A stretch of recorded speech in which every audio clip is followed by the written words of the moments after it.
Assalamualaikum warahmatullahi wabarakatuh. Yang terhormat Bapak Dr. Wirmi Eka Putra, SE MSI, selaku dosen pengampu mata kuliah akuntansi syariah.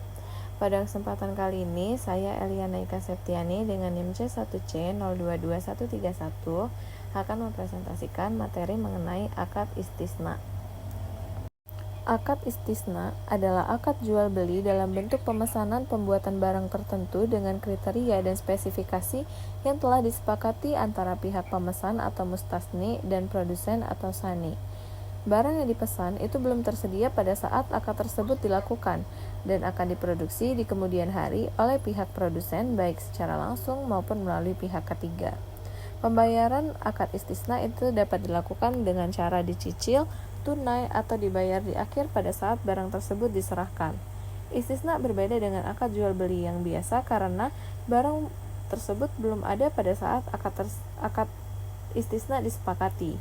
Hukum istisna adalah boleh dan telah dipraktikkan oleh masyarakat muslim sejak zaman dahulu, dan akad ini sah apabila harga dan spesifikasi barang yang telah ditentukan sejak awal dan biasanya digunakan dalam industri manufaktur atau proyek konstruksi.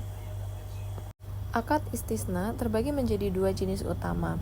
Yang pertama, akad istisna biasa, yaitu pemesan langsung melakukan kesepakatan dengan pembuat barang atau sani. Sedangkan jenis yang kedua yaitu akad istisna paralel, yang dimana produsen utama itu mengalihkan proses produksi kepada pihak ketiga.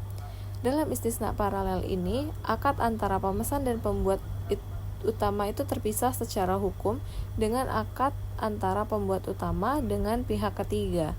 Kedua akad ini tidak boleh saling bergantung atau ta'aluk, yang dimana artinya kegagalan salah satu akad tidak otomatis membatalkan yang lainnya. Selanjutnya kita masuk pada dasar syariah. Akad istisna ini memiliki dasar hukum yang kuat dalam syariah Islam. Dalil dari Al-Quran yang mendasarinya adalah Quran Surah Al-Baqarah ayat 283 yang menganjurkan pencatatan transaksi utang yang tidak dilakukan secara tunai. Hadis Nabi Muhammad SAW juga memperbolehkan praktik jual beli secara tangguh dan bentuk akad lain yang dapat membawa maslahat selama tidak mengharamkan yang halal atau menghalalkan yang haram. Selain itu, ijma ulama dan kebiasaan umat Islam dari masa ke masa menjadikan istisna sebagai bentuk transaksi yang sah dan diakui dalam fikih muamalah. Selanjutnya kita masuk pada perlakuan akuntansi PSAK nomor 106. Perlakuan akuntansi atas akad istisna itu diatur dalam Pernyataan Standar Akuntansi Keuangan nomor 106.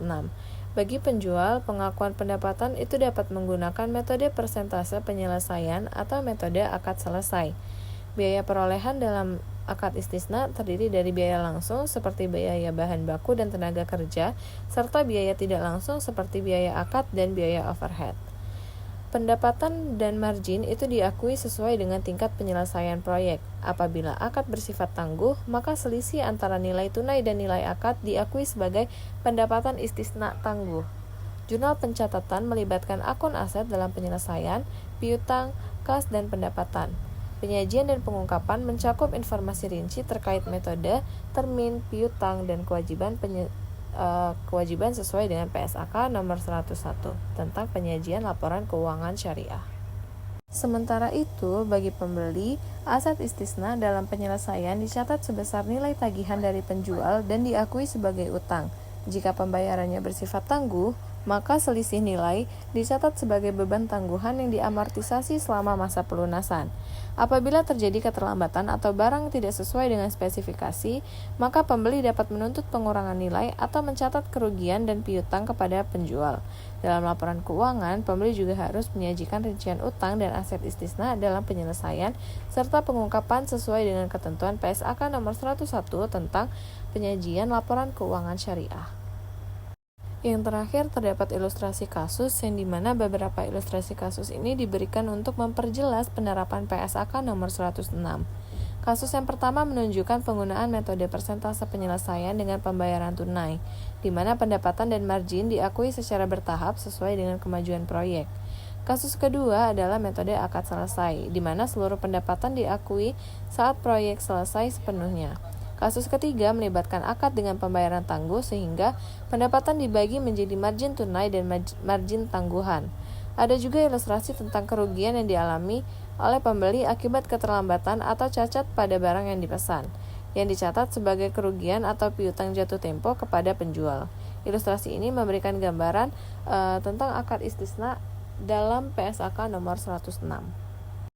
Sekian materi mengenai akad istisna yang dapat saya sampaikan. Jika terdapat kesalahan dalam penyampaian, saya memohon maaf. Saya ucapkan terima kasih. Wassalamualaikum warahmatullahi wabarakatuh.